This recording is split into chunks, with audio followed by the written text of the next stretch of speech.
Creo que me voy a volver loco, han pasado 28 días desde el 17 de diciembre y la lluvia no ha cesado ni un segundo desde entonces. Sigue cayendo en láminas, descendiendo desde los cielos como una cascada. Afuera, uno siente que podría ahogarse caminando. Cuando todo esto empezó, no creo que nadie le diera mucha importancia. Quiero decir, entonces esta pesadilla no era más que otra tormenta invernal. Comenzó en un lugar un tanto extraño, en el Atlántico Norte, frente al Golfo de San Lorenzo, pero no estoy seguro de que eso significara algo para las personas que no fueran meteorólogos u oceanógrafos. La tormenta comenzó expandiéndose muy rápidamente. No estoy seguro si sigue creciendo o no, ya que la televisión no se ha encendido en más de 3 semanas, pero seguro que no se ha movido en absoluto.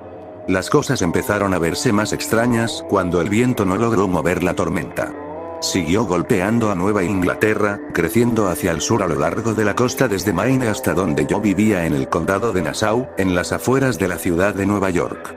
Los pronósticos del tiempo cambiaban cada pocos minutos, a medida que los meteorólogos revisaban sus estimaciones, pasando de decir que habría ligeras ráfagas, a decir que habría unos pocos centímetros de nieve, a decir que habría una tormenta de nieve absoluta en toda la ciudad, y que todos deberían quedarse adentro. Sin embargo, mi esposa, Sarah, no pudo hacer caso de esa advertencia. Ella tuvo que ir a trabajar y yo tuve que quedarme en casa y cuidar de nuestra hija de 5 años, Tanya. Cuando mi esposa salió esa mañana, le prometí que mantendría a Tanya a salvo. Al ver a Sarah salir del camino de entrada en su Nissan Altima, no tenía idea de que sería la última vez que la vería. A medida que avanzaba el día, el tiempo empeoró. Parecía que los meteorólogos tenían razón al predecir una de las peores tormentas que Nueva York había visto en más de un siglo. Me sorprendió cuando la electricidad permaneció encendida hasta altas horas de la noche, pero no me quejé. Nunca se sabe exactamente qué tan grave es un apagón hasta que pasa por uno con un niño de 5 años que todavía está aterrorizado por la oscuridad. No es que pueda decir que ya no le tengo miedo a la oscuridad. La última vez que vimos a los meteorólogos alegres y sonrientes en el Weather Channel, decían que la tormenta se había expandido hacia el sur, hasta Nueva Jersey, y que podríamos recibir 2 pies de nieve durante la noche. Fue alrededor de las 6:23 p.m., creo. Menos de un minuto después, el Weather Channel se cortó y todos los programas de televisión cambiaron a una advertencia, diciéndoles a todos que salieran de la ciudad de Nueva York por cualquier puente que pudieran tomar y evitaran la isla de Manhattan. Intenté comunicarme con la empresa donde trabajaba Sarah por teléfono, pero las líneas estaban cortadas. Realmente no sabía lo que estaba pasando, pero decidí escuchar a los reporteros en mi televisor y sacar a Tanya de la ciudad. Luché con la idea de que no debería simplemente abandonar a Sarah, que trabajaba en Manhattan, pero cuando salí, me di cuenta de que no podía arriesgarme a ir allí. Al sur, al otro lado del horizonte, las oscuras nubes de la noche estaban pintadas de rojo por las llamas. El tráfico era horrible, pero no tanto como podría pensarse. Mucha gente se resistía a marcharse. Todos parecían estar en shock. Conduje mi Cadillac por las carreteras de Nassau y Queens y vi a mucha gente parada al borde de la carretera observando la sombra de las llamas parpadeando contra el cielo, pero me encontré con muchas menos personas conduciendo por la carretera. Algunas personas estaban saliendo lentamente a pie de la ciudad y, a medida que pasaba el tiempo, la congestión del tráfico empeoró un poco, pero sorprendentemente pude salir con Tanya de Nueva York antes de que se volviera tan malo que no podía conducir en absoluto. Todavía recuerdo mirar al otro lado del puerto en la carretera de Queens al continente y ver la isla de Manhattan ardiendo.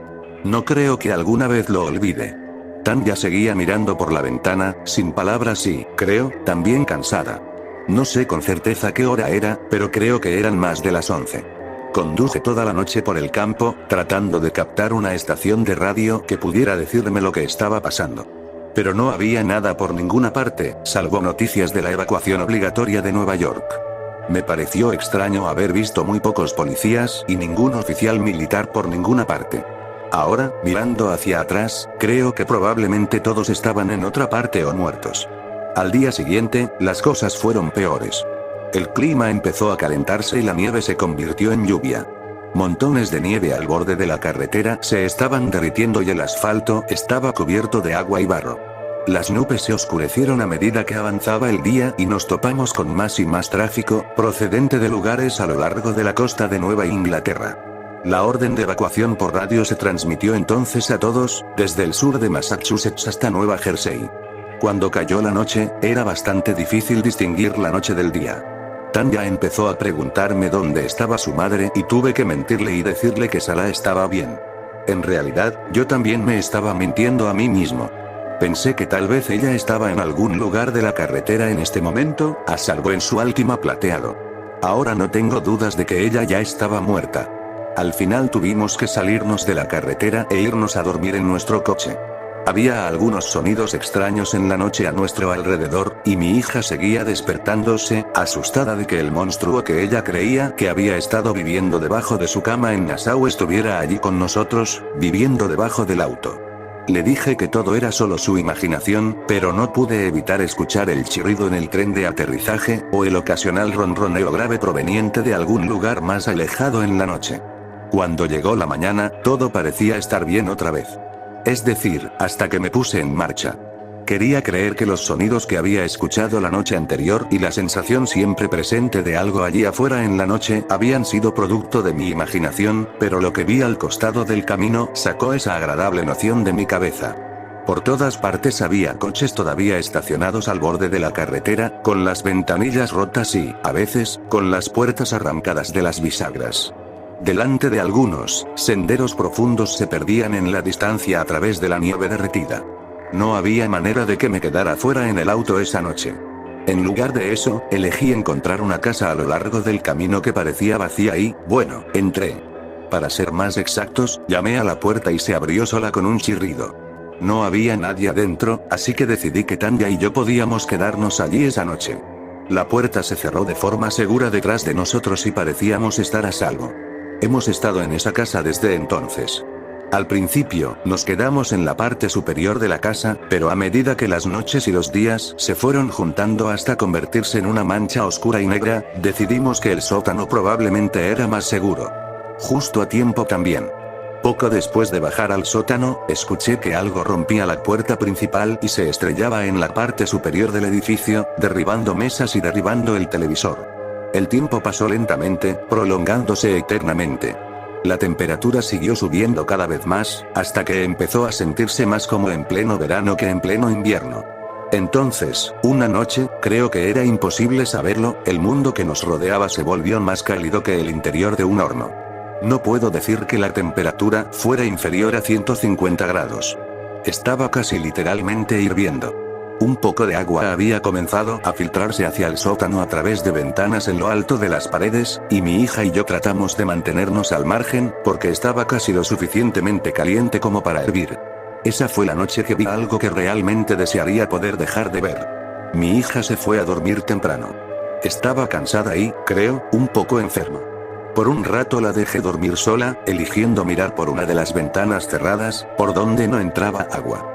Al principio, no vi nada más que la oscuridad total de la tormenta. Entonces, noté algo ahí afuera en la noche. Unas cuantas manchas de color verde luminiscente que brillaban oscuramente, procedentes de algo que no podía ver. Los observé durante un rato mientras rebotaban en la oscuridad sin profundidad, moviéndose a una distancia que realmente no podía entender.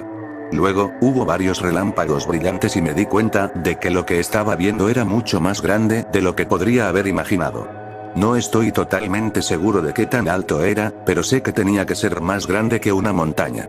Todavía era solo una sombra en la distancia, pero tenía suficiente forma para saber que no era normal, incluso en la retorcida versión alternativa de la realidad que viene con la tormenta. Podía sentir el calor saliendo de él y entrando por la ventana, como un fuego abierto, a menos de 1 pulgada de mi cara. A su paso, había llamas que brotaban del bosque del sur de Nueva York y arrojaban negros rastros de humo contra el cielo negro. Pronto, la luz del breve estallido de relámpagos se apagó, pero el brillo verde continuó. Seguí mirando por un rato antes de volver a sentarme con Tanya, esas imágenes quedaron grabadas para siempre en mi mente. Cuando llegó la mañana, el mundo estaba un poco más fresco. A medida que avanzaba el día siguiente, y el siguiente, la temperatura bajó aún más, al igual que nuestras reservas de alimentos.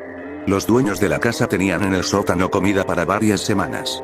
Al parecer, eran agricultores que habían mantenido antiguas tradiciones de enlatar y secar sus propios productos. Nos duró más de lo que pensaba, pero ahora que hemos estado fuera por un tiempo, creo que Tanya y yo vamos a salir. Si el auto funciona, lo tomaremos.